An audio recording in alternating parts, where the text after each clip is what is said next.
One of the major knocks against going on a cruise is that you're not immersed in the places you're going. You don't have time to see everything, do everything, and that's why you should do a land vacation. Well, obviously, I don't agree with this, but it's interesting because I thought about this particular knock on cruises, this myth, if you will, because I've spent the last 2 days in Lisbon, Portugal, enjoying some time pre-cruise in this city.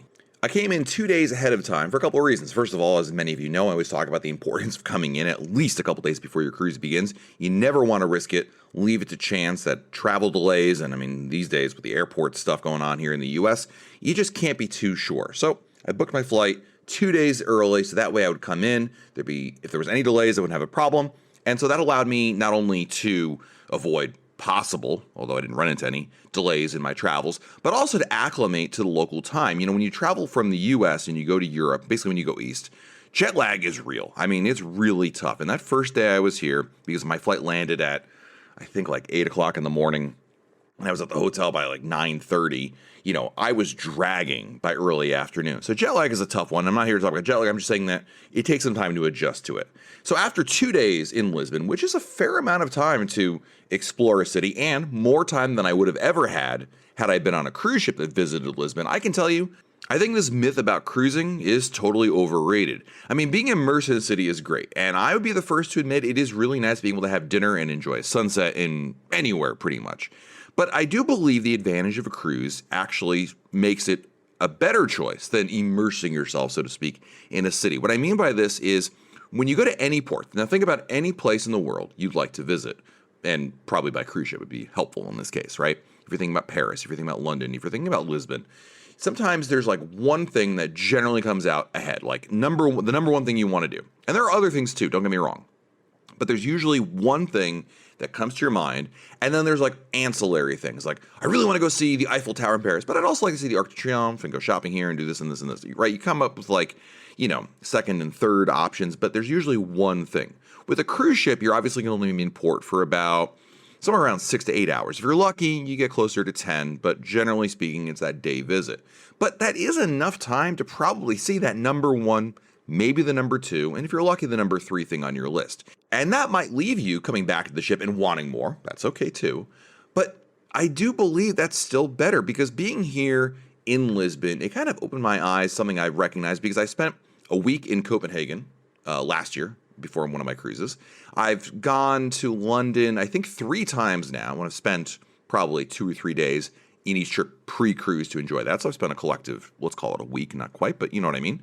And in all these cases, these are fabulous cities, great places to go, good restaurants, all that good stuff. The thing is, after you hit the major thing or 2 or 3 that you really want to see, you start to get like, well, this is nice, but I really want to go on the cruise ship. And maybe this is just because I'm a cruise guy and I gravitate towards these things, but I really do believe that having just a couple of hours in each of these cities is enough of a taste to get a sense of it without committing to it.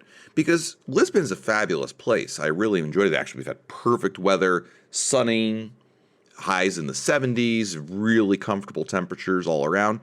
But, I feel like after about a day or so, and certainly once I got my jet lag taken care of, it was more than I needed. I was ready to get on my ship, and, probably I would have minded actually getting here 1 day later to be able to just get in what I needed to see and then get on the ship. So I really do believe like seeing cities by cruise actually is an advantage because you get the highlights of it. And certainly it's okay to come back again. I mean, when I go to many ports, I will probably end up going back to the same thing again. I mean, I could use Cozumel as an example. I've been to Cozumel probably, oh my God, like 20 times easily, probably more than that, right? And I probably do the same. I go to the beach like almost every single time. Occasionally I deviate a little bit, but it's like a beach day, right? And when we went to London, we did a lot of the same things again. We saw the same sites because they're really cool. And I feel like when you see them on a cruise ship, there's an advantage to coming back to a port and maybe either hitting those highlights again or seeing different things. But it's just enough time to do those kinds of things. Whereas a land vacation, going to these cities is great, but logistics do make it difficult in a sense. I mean, one of the things that I struggled with was transportation here in Lisbon. Some cities have really good mass transportation. I mean, Lisbon does have it, but it's not nearly as good as, say, the Tube in London. It's just not as all-encompassing, if you will. And so sometimes it's nice to have a shore excursion or be able to rely on some sort of other tour to get you around. Certainly I could have done that, but I digress from my point here. It's sometimes less is more, and I think that's the case. Now, I also wanted to talk about something kind of piggybacking on this. One of the questions I get every now and then is, Matt, what was your least favorite place to visit, like on a cruise? And I always hem and haw. Like, there's really not a bad place. I don't think I've ever gone to a place and ever said, oh my God, I never want to come back to this place again. Even though many of you know I did recently talk about I never want to cruise out of San Juan, Puerto Rico again. That has nothing to do with the actual city. I love San Juan. The problem is the logistics of the infrastructure in San Juan that made me feel that way. However, I might say Lisbon, Portugal is now my new least favorite place to visit on a cruise. And that sounds really strong, but again, least favorite being a relative term, blah, blah, blah. The reason why I didn't love this city as much as I thought I would. Number one, Lisbon doesn't have anything that truly jumped out to me as man, I would love to visit this city. Other cities I visited, is usually something that really stands out and is man, I really got to go see this thing, right? And Lisbon didn't really have that, and it kind of left me a little disappointed. But more importantly, getting around the city is a real pain. And not to sound like the laziest person on earth, because I'm probably not, but everywhere is uphill. I mean, it was amazing how much uphill you can go in one city without ever really enjoying the downhill experience. I mean, it's a very hilly city, and it just felt constantly, even to go very short distances, less than half a mile, was constantly uphill. And I cannot imagine being here in the summertime, like the true summer. I would have I was already sweating to death with it just being 70 out. So, I mean, here in August, it must be, I wouldn't know what to do. I mean, there is bus transportation, but the buses, as I mentioned, don't work quite as well as the two. I don't know. It just seems like they get you sort of there, but you're still dealing with a lot of logistics. Not to mention it's a little pricey, and it seems overkill if you're looking at Google Maps and you're like, okay, I just want to go 400 meters over here. Looks like it's close, but it's all uphill, and everything is very distributed out. It's a big city. There's a lot of urban sprawl. There's really no green spaces in this city compared to other cities I've been to, whether here in the U.S. or in Europe as well. And I really compare it a lot to Copenhagen and London, as I mentioned earlier, cities I've spent a lot of time in pre-cruise for other visits, and it just didn't really rise to that level of it. And maybe it is just because of the terrain, which really didn't leave me loving. And I kind of was I'm recording this right after I went to go get a cup of coffee at a local coffee shop. And the coffee shop is fantastic. I really loved it. Ella, if you're ever looking for a great one in Lisbon. And the problem is it's literally a hike over there. I mean, I went there, I was like, man, I really need coffee. So I went there, but the hike back, I mean, I came back sweating, and this is 10 o'clock in the morning, so it's not peak afternoon by any means. It's just a very difficult city to get around. And that left me not loving it as much as I would like to. The food is interesting. I say Portuguese food. See, this is where food, I always talk about how food is subjective, right? And one person's favors and the person's like, I can't stand that. Portuguese food is known for seafood, which I do like, but it seems like they picked the weirdest possible seafood out there to make their thing, if you will. It's just not my favorite cuisine of all time. Not that, by the way, the food in Copenhagen, Norway, again, probably worse, actually, in terms of just weirdness. I mean, cold fish is not my thing either. But I digress. There are other things to eat here, and I found plenty to eat, so don't cry for me, Argentina. I definitely ate enough on this visit to be happy. But if I was going to be asked in the future, Matt, what's your least favorite place you visited on a cruise? I hate to say it, but it'd probably be Lisbon, Portugal, just because of the realities of how the terrain is and how difficult it is to get around. It's not impossible, but it's not as easy as other places, and that kind of left me wanting a little bit more. All right, friends, time to answer listener emails. Our first email this week is coming to us from Steven. Hey, Matt, love your videos. I listen to your live chats every Tuesday while I'm at work. Mondays are a bit late for me when you have to wake up at 3:30 a.m. Your advice has made a huge difference in my wife and my honeymoon a year and a half ago. My wife and I have a cruise on Icon of the Seas, February of 2027, booked through Jen Green and MEI Travel. This cruise is a Western Caribbean cruise. I have two questions. First, being that the Royal Beach Club Cozumel will be open by then, based on your experience at the Royal Beach Club in Paradise Island and your experience at the Paradise Beach at Cozumel, not the beach club, like the independent place, would you go to the Royal Beach Club Cozumel or Paradise Beach Club? Boy, you're asking me to pick between a place that doesn't exist yet and a place I've been that I absolutely love. I would say this. I mean, I love Paradise Beach, which is an independent shore excursion I've been going to since I think I got married. I think we went on our honeymoon to that place. So, more than 15 years. Love that place. It's great. And then, of course, the Royal Beach Club, which I do love the one in Nassau. Part of it, I have no doubt in my mind the Royal Beach Club in Cozumel is going to be it will not be disappointing. I mean, I think it'll be certainly no worse than the Royal Beach Club in Nassau. Nassau is a different thing because Nassau addresses a problem that Royal Caribbean has had for a long time, is that there's everything to do there stinks. And guests have said that much. So for me, it was a breath of fresh air because I rarely, if ever, got off the ship. I always regretted getting off the ship in Nassau. Now we have something great. So wonderful. Cozumel's not like that.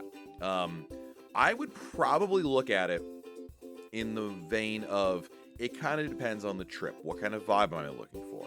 Like in Nassau, if I'm going to do anything, I'll go to the beach club every single time. But in Cozumel, I might say, well, you know what?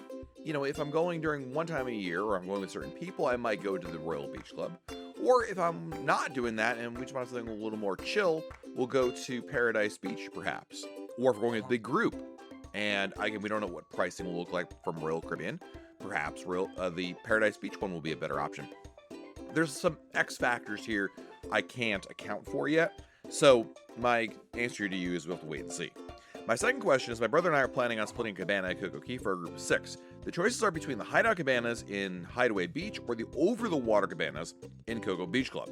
Being that it will be late February, do you think the ocean will be cold and thus lessening the benefits of the over-the-water cabana? Yeah, I mean, cold is relative, right? If you're like my friend Mike Newell from New York, he would think it's totally fine. I mean, he would say I'm a big baby for not wanting to go in there. Us Floridians, I mean, the water temperature is a little chilly until you get into April or May. Even then, it's more that the outside temperature is more temperate. I would say this: if you're going in February, and it sounds like you're going in mid-February, February 20th, I would probably pick the first one because I think the Hideaway Beach Cabana, the hideout cabanas are absolutely fantastic. They have the pool in front, which I absolutely love. It's heated. I think it's a no-brainer, quite frankly. And if the weather is not ideal, then the only disadvantage of the hideout cabana at Hideaway Beach is that you can't go with any kids, obviously. But if that's not an issue for you, then I would definitely go with the hideout cabana. Full stop. That's just an easy one right there. Next email is from someone else named Mike. Actually, I think the guy was Steven before. All right, someone named Mike. Good morning, Matt. First, I just want to say thank you for all your wealth of knowledge. I've listened to more of your podcasts and watched more of your YouTube videos than I can count. I consider you to be the best source of Royal Caribbean info in the game. My wife and I just started cruising in November on Oasis, and we're getting ready for our second at the end of April on Icon. But anyways, on to the main purpose of my email. I'm trying to listen to your July 2024 episode titled Icon of the Seas Cruise Review, and I can barely hear anything. I tried exiting and restarting my phone, but it remained the same, so assume it's the upload. Is there somewhere else I can listen to this, or could you possibly upload it again? Unfortunately, I deleted the master of that a long time ago. I suspect that is what it is. My only suggestion, and this is true of all episodes, our episodes get played in a variety of places. It's one file source. But depending on where you listen to it, whether it's your iPhone, whether it's on YouTube, Spotify, iTunes, you may find better listening experiences. And I apologize for this one episode that is very difficult to hear. But I would try a different device and or one of those other places. If you're listening on YouTube, go to Spotify. If Spotify, then vice versa. If you're on your phone, try your computer, just to make sure it's not a you problem. It's not like a one-off kind of thing. But if it's just the episode, unfortunately, there's nothing I can do because I don't have that. I don't keep the originals. It's not a Library of Congress situation here. I record them, I upload them, and I delete them. Next email is from Joy. We were on Allure of the Seas in February. Had a fabulous time. The crew were amazing and helpful. Sergio Park Cafe was amazing and so friendly. However, the casinos must have had something done with the ventilation. Cigarette fumes are absolutely disgusting, even in the non-smoking casino. The main dining room across from the casino had the cigarette smell, especially in the outside lobby, waiting for your table. I totally understand where you're coming from there, Joy. I mean, listen, I'm on the same side as you. I mean, personally, I think it's time for smoking to go on cruise ships, or at least in the casino at the very least, because, this whole, one side is smoking, one side is non-smoking, it doesn't work. And the smell permeates quite a bit. It's one of those debates that's been going on for a really long time, as long as I've been doing the podcast and running Royal Caribbean blog. So I don't have a very good answer for you, but you're not the first person to come up with that particular conclusion by any means.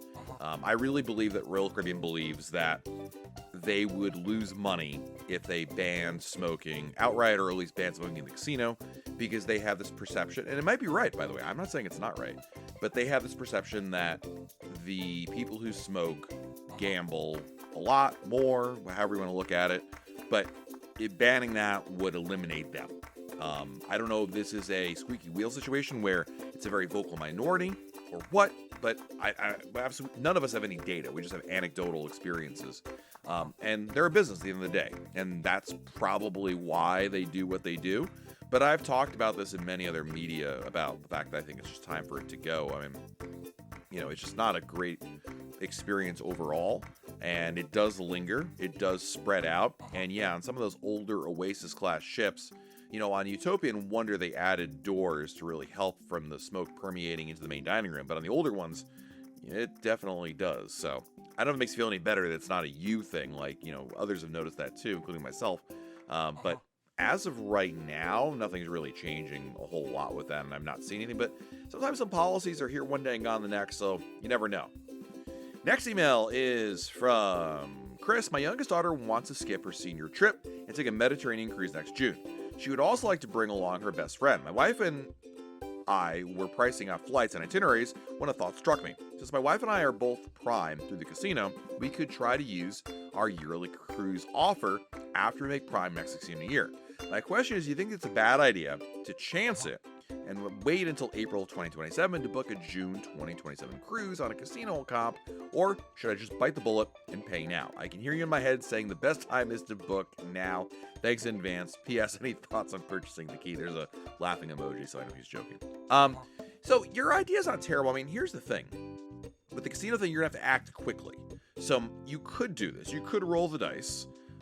There's two things to keep in mind. One, if you go and book it as soon as your April 27 rolls around, your annual casino free Prime offer comes out, bam, you got to book that day one, because it's a very popular time, and there are a lot of blackout dates. So what I would actually look at first, before you even consider this, is look at for 26, even though you're not doing it, it's fine.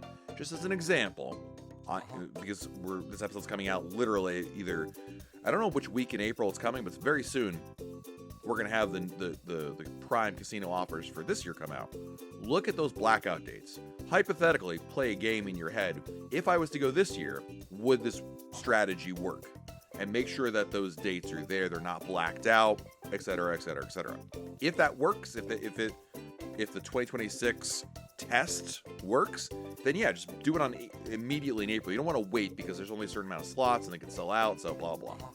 The other thing, of course, is let's say you listen to me, everything goes great, except you get into April of next year, and bam, it's not available through the casino for whatever reason. Who knows why? The reality is you could still book the cruise with cash, right? That would be obviously your backup, worst case scenario, blah, blah, blah. But it would be a backup option for you. Now, of course, you're right. I would tell you should book now. You could actually do both. You could book now, lock in the rate, right? Get a better price. Book refundable, or even book non-refundable and be okay eating the $100 change fee, or move that reservation somewhere else. You know what I mean? And then the casino offer comes out, it's okay. Cancel the original or move the original to something else, and there you go. That might be another way to look about it. I do think you're in the realms of possibilities. I don't think this is a crazy idea. There's just that you've got to wait it out. And I would definitely look at the 2026 casino offers as a test run, just to make sure everything's lining up the way you think it's going to line up. Next email is from Brandon. Dear Matt, in September, my wife, 2 boys, ages 6 and 8, and I will be cruising to Alaska on Anthem of the Seas. It's sort of a once-in-a-lifetime trip for us. We really saved up to book the cruise, flights, and hotels. We did not, however, anticipate the price of excursions. We really want to experience Alaska, but don't have the means to splurge at all the ports. I think we can manage to splurge at one and get creative with the others. Any suggestions for a family that would like to experience all the nature has to offer in Juneau, Sitka, and Skagway? We'd really hope to see bears and salmon in their natural habitats as well as glaciers. Any suggestions would be greatly appreciated. So, Brandon, I'm going to email you. This won't help anybody listening. I'm going to email you an article I've written about free and cheap things to do in Alaska in each of the ports. I went through, this is an article I think I came up with last year, but I believe it'll still be accurate, where you could go in and find a couple different ideas. The good news is, especially as your boys are on the younger end of this, like if you had teens, it's kind of like I don't think going to the ranger station would be interesting to a teenager, but for your boys, it'll be great. Anyway, I'm gonna send you that email, so by the time you're gonna get this email before the episode comes out, but anyway, for those of you listening, hey, look, I do care. If you're looking for that, if you're like, wait a minute, man, I want that too. If you just Google Royal Caribbean blog, Alaska free and cheap, you'll find the article. I almost guarantee if you don't, email me and I'll email you the link. But there are things to do in Alaska that definitely I think you can do on the free and cheap. You know, the excursions are extremely expensive. Alaska will, and we can see in this example right here, will definitely surprise you with how expensive they are. There are a lot of tours that just cost way more than the Caribbean. The good news is you can get away, like Juneau. Juneau is one of the easiest ones to do on your own, DIY, because Mendenhall Glacier Park is I think it's a state park. I don't think it's a national park, whatever, one of those parks. But it's a park that you can hop on the city bus. It costs very little. You can hop in a taxi, it costs a little bit more, but you can get there.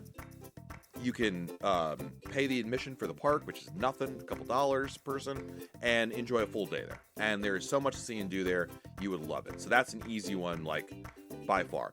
Most of the towns, I mean, obviously you just walk around, you know, downtown Juneau, downtown Skagway, it's kind of a thing within itself. But there are a lot of different things. Hiking is also a big one. That's probably also a great backup option, is to go on a hike. And you don't have to be like super big hikers. I would definitely pack the appropriate gear, like waterproof or water-resistant shoes would be a very good starting point. I don't know you have to necessarily buy waterproof pants for everybody. Like, you know, that might be a bit much, especially with young kids. You want to do like more like, hey, let's take a nice stroll than like, let's go, you know, conquer the wilderness kind of thing.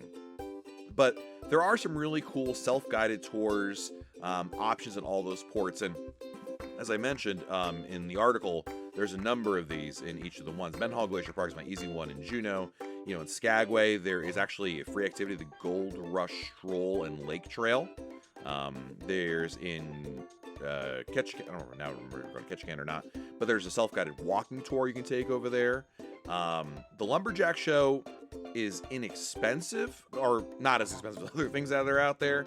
And in Icy Strait Point, there's a shuttle to Hoonah you can take, Sitka, downtown obviously, and even some of the scenic tours are really not bad. There's a science center that's not too expensive. So there are options there. You just have to be a little creative, and you know, you're not gonna do all day tours necessarily for free, but I think you can find some inexpensive options there. So again, I'll send you that email, but again, if you just want to look for anybody listening to this, just Google Royal Caribbean blog cheaper free Alaska excursions and you'll find the article there. And our last email this week is from Glenn Coffey. Just rewatched your podcast on Labadee. I know they canceled through December of 2026, but I checked cruises including Labadee as a stop and found the due list at the beginning of the year forward. Yes, that can change, but doing Legend of the Season January with Labadee, so hope for the best. I love that place, and the zipline's worth every penny. I have a solution that everyone wins, including the pesky optics thing. Doubt Royal Caribbean ever listened, but maybe I'll try. Thank you for the email, Glenn. I'm curious what your idea was, but it'd probably be better for Royal Caribbean to send it to them, I guess. I don't know if they'll listen, but, you know, Labadee is a tough one. I really believe, in my heart of hearts, I believe it's an optics thing more than an actual safety thing. I'm not privy to safety reports for all I know. There's some group that's targeting the area and just waiting with bated breath. But I've always thought that the optics, like this country, Haiti, that's going through tremendous upheaval, social strife, attacks, people getting literally killed in the streets, you know, airplanes being shot at from the airport.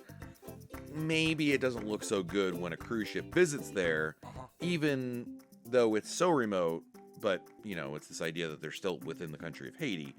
I think that's driving the decision more than an actionable threat. But I could be crazy. Listen, it's one of those things there's no threat until there is one, and there's no danger until there is danger, right? And I certainly don't want to be the one who's holding the leash when things go down and be like, well, I thought Matt said it was going to be fine here, right? I mean, there's always risk involved. I sincerely hope, though, we can return there sooner than later. Obviously, you won't be able to go to Labadee for the rest of this year, but I really hope that will change as we get into 26, or 27, excuse me. And I really hope that we'll be able to get there again, because it is such a beautiful place. I mean, I love Perfect Day at Coco Key. I'm sure I'll love Perfect Day Mexico, and I'm sure I'll prefer both of those places to Labadee in the grand scheme of things, because I just like variety, food, choices, whatever.